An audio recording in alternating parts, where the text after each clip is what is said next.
E aí, turma, bom dia. Olha o zoeirão na área e olha, acabou, né? Não tem mais. É playoff e depois NBA Finals. Ontem decidiram, né, as duas últimas vagas dos playoffs e olha que jogaço do Trae Young. Como jogou esta criança ontem, realmente o apelido é justo, né? Ice Trae, o cara é gelado. Começou o jogo lento, mais uma vez, errando passes, errando alguns arremessos, mas quando a criança. Aliás, ele é gelado, mas pega fogo, né? Quando pegou fogo, olha, não tem como segurar essa criança. 36 pontos no segundo tempo. Ele que só. Aliás, 32 pontos no segundo tempo. Ele que só tinha feito 6 no primeiro tempo, né?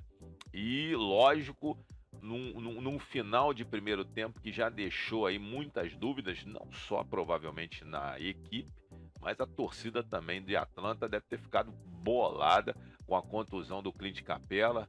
Parece que foi uma hiperextensão no joelho e ele hoje, o Atlanta já saiu lá de Cleveland e voou direto para Califórnia e ele vai fazer uma ressonância hoje em Miami para ver qual é o grau, né, dessa contusão e ver se realmente vai haver possibilidade de ele retornar ainda para essa primeira rodada dos playoffs. Um desfalque muito sério do Capela vai fazer falta, já que o Atlanta vem sofrendo também com os desfalques do John Collins e do próprio Bigamo, né, o Lou Williams, que vem machucado aí já tem um bom tempo, ambos desfalcando, e tomara que esses caras consigam se recuperar para, por exemplo, começar o jogo amanhã, né, pelo menos estarem no banco, porque sem o Capela, sem o John Collins e sem o Lou Williams, já fica muito complicado para o Atlanta, que já vai enfrentar um adversário dificílimo e ainda com esses desfalques, aí o Miami fica, ó, rindo à toa, né? E ontem a atuação do Young realmente imponente, impressionante. O Beckenstein, que é o técnico do Cleveland, falou, cara, é incrível você ver a atuação de um cara, né, noite após noite e ver o que ele fez hoje, né? Que é isso? Trae Young, ele joga demais, né? Isso é uma verdade, né? A gente tem que confirmar. O Trae tem muita confiança em seu jogo, sua habilidade, e ele sempre acreditou e vai continuar acreditando, é o jeito dele, e ele não desiste, né? Mesmo quando as coisas não estão muito boas, de tentar corrigir, de tentar acertar, e é isso, né, que as grandes estrelas fazem. Esse aí já foi o Nate McMillan, né, que mais uma vez, né, tem que, né, acariciar a grande atuação do seu jogador. Pelo lado do Cleveland, ontem, Lauri Markkanen com 26 pontos e o Darius Garland com 21 ajudaram aí o Cavaliers a abrir uma vantagem no início, né, de jogo, né, durante todo o primeiro tempo, mas no segundo tempo o Young tomou conta, botou a bola embaixo do braço, tá tudo resolvido, é tudo comigo e eu vamos com tudo. O Cleveland, que mais uma vez teve uma oportunidade de estar nos playoffs, e acho eu que a grande oportunidade foi quando ele começou a perder as partidas que não poderia perder, e aí não conseguiu ficar na frente do combalido Chicago Bulls. Bulls que teve uma queda vertiginosa no final da temporada, e se o Cleveland pelo menos mantesse um equilíbrio entre vitórias e derrotas, não entrasse naquela série de derrotas que teve, poderia ter se mantido ali numa briga pelo sexto lugar e nem disputar o play-in, já estaria classificado direto para os playoffs, mas não foi o que aconteceu, e aí não teve jeito. O Cleveland acabou tendo que disputar, perdeu primeiro para o Brooklyn Nets e depois pega um Young furioso desse pela frente, aí não tem como segurar, né? Apesar de ontem, né, multidão, né, a torcida barulhenta, toalhas, aquela coisa toda ontem no Rocket Mortgage Fieldhouse, mas não foi suficiente, né, para poderem abalar a confiança do Ice Trae. Ontem, com alguma ajuda também, né? Lógico, o Young não ganhou o jogo sozinho. O Bogdanovic veio do banco, fez 19 pontos. Danilo Gallinari somou mais 14. E o Young teve uma média de 32 pontos e meio nos 4 jogos que o Atlanta fez com o Cavaliers na temporada regular. E lógico, o Atlanta já havia vencido na temporada regular nos confrontos por 3-1. Então, essa foi a 5ª partida e a 4ª vitória do Atlanta, né? Consolidando que realmente o Atlanta é uma equipe melhor do que a do Cleveland. Logicamente, ontem ainda tivemos o retorno importantíssimo do Jarrett Allen. É um cara que, apesar de não ter um final de temporada do jeito que poderia ser, porque estava machucado com a fratura, mas ontem o retorno dele, a gente vê como muda a defesa do Cleveland, mas é aquele tal negócio. O Allen, muito tempo fora, ritmo de jogo acaba faltando um pouco, também acaba faltando um pouco do gás, né? Então ele teve um primeiro tempo bem legal, com 11 pontos, tocos, aquela coisa toda. Ele ficou fora, se não me falha a memória, foram 19 jogos, né? Com um dedo da mão esquerda quebrado. Isso aí, foi realmente isso aí. Então, mas no segundo tempo sentiu aí, não poderia ficar mais tanto tempo em quadra, e aí sem ele o Hawks aproveitou, né, e foi para dentro e vitória.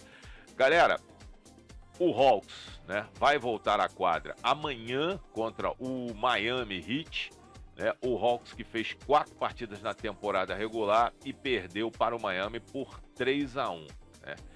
Acho que os desfalques de Capela, John Collins e o próprio Bigamo, né, o Lou Williams, que quando tá na quadra, quando tá podendo jogar, ele entra e dá uma ajudada aí na minutagem, né, do Young, são desfalques seríssimos e que se esses 3 não puderem jogar, realmente complica muito. Realmente a equipe do Atlanta, ela surpreende, como surpreendeu na temporada passada, sendo vice-campeão da Conferência Leste, mas nesta temporada a equipe teve muitos altos e baixos, se classificou numa posição onde enfrenta o primeiro colocado. E esse time do Miami está muito azeitado e sem esses 3 jogadores na rotação vai ficar muito difícil do Atlanta conseguir vencer o Miami Heat. O Cavaliers, logicamente, vai hibernar e vai voltar lá para setembro nas prévias, né, para a nova temporada. E a gente dá um pulinho rapidinho lá em Los Angeles, na Califórnia, e o Pelicans, mais uma vez, surpresa? Eu acho que não, até pelo desfalque do Paul George. No início da tarde, divulgada aí a não presença do Paul George no jogo de ontem à noite, né? Ele que entrou nos protocolos de saúde, né? Que vocês sabem bem o que é, e com isso, esse desfalque fez com que o Pelicans ganhasse mais força para poder surpreender e passar para os playoffs. Lembrando que o Pelicans começou com uma campanha de 1 vitória e 12 derrotas e, digamos, em 16 jogos, 3 vitórias e 13 derrotas. Quem é que acreditaria, né, que com uma campanha inicial desta, o Pelicans conseguia chegar aos playoffs? Mas os jogadores acreditaram, o Willie Green acreditou, que é o técnico do Pelicans, e ontem a garça Brandon Ingram com 30 pontos, né?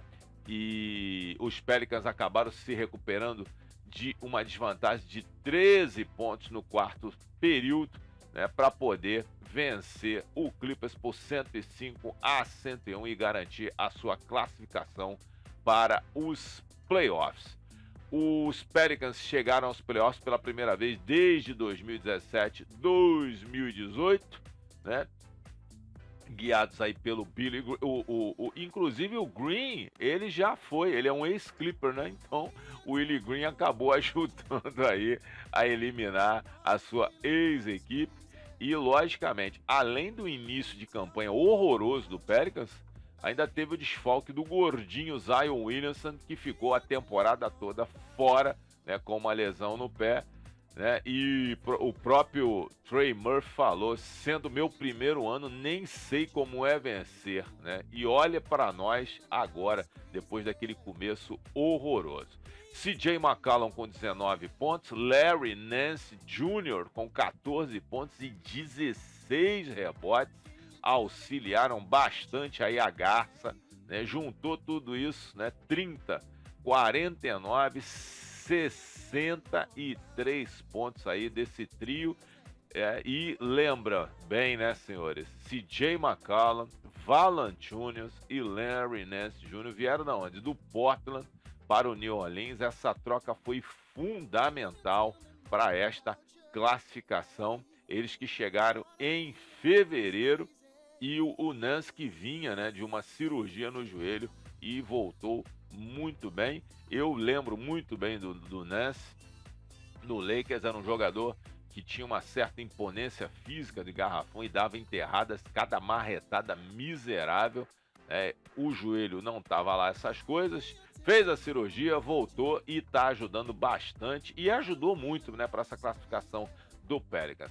Com o desfalque do Paul George, né, e o Kawhi ali no banco só assistindo, Marcus Morris e Red Jackson com 27 pontos cada um, né, insuficiente para o Clippers entrar nos playoffs. Tiveram ainda o Robert Covington, que entrou no lugar do Zubac, né, e mesmo assim não foi o suficiente.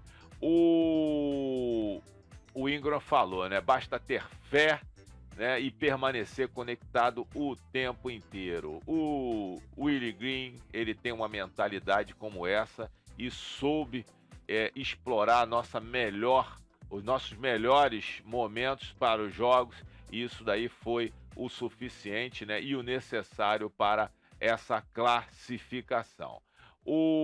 Ontem, o desapontamento, né, achei os nossos caras um pouco cansados, né, disse o Tyronn Lue, e mais uma vez, né, desde aliás, né, o Clippers que chega às finais de Conferência do Oeste pela primeira vez na história da franquia no ano passado, né, teve aí a dificuldade, o Kenna machucado não pôde jogar também, né, depois daquela derrota para o Minnesota, e os Clippers que não ficavam fora dos playoffs desde 2017, 2018, dessa vez ficaram. O Clippers que durante a temporada regular realizou 4 partidas contra o Pelicans e venceram a série por 3-1. Neste caso, né, com essa quinta partida, o Clippers fica 3-2, só que o Pelicans venceu quando mais importava, que era o jogo, né, eliminatório para os playoffs. Lembrando que o Clippers vai hibernar, só volta em setembro, e o Pelicans, esse aí, vai ficar complicado, hein, Pelicans? Vai ter que jogar muito. Vai pegar o Phoenix Suns, que é o primeiro colocado da Conferência Oeste, e nos 4 jogos realizados durante a temporada regular, olha, o Pelicans ganhou um, tá? Tá 3-1 pro Suns, e agora vamos para esses 4, no mínimo 4 jogos aí dos playoffs. Vamos ver quem é que tem mais garrafa para vender. Galera, vou ficando por aqui, lembrando que às 16h30 estaremos ao vivo na transmissão de Memphis Grizzlies e Minnesota Timberwolves pela primeira rodada dos playoffs que começam hoje, né? E temos aí por volta das 14 horas, Utah Jazz e Dallas Mavericks. Às 16h30, com a nossa transmissão, Minnesota e Memphis. Às 19 horas, tem Toronto e Filadélfia. E às 21h30, tem Denver Nuggets e Golden State Warriors. Valeu, turma! Até às 16h30 e ó, eu fui.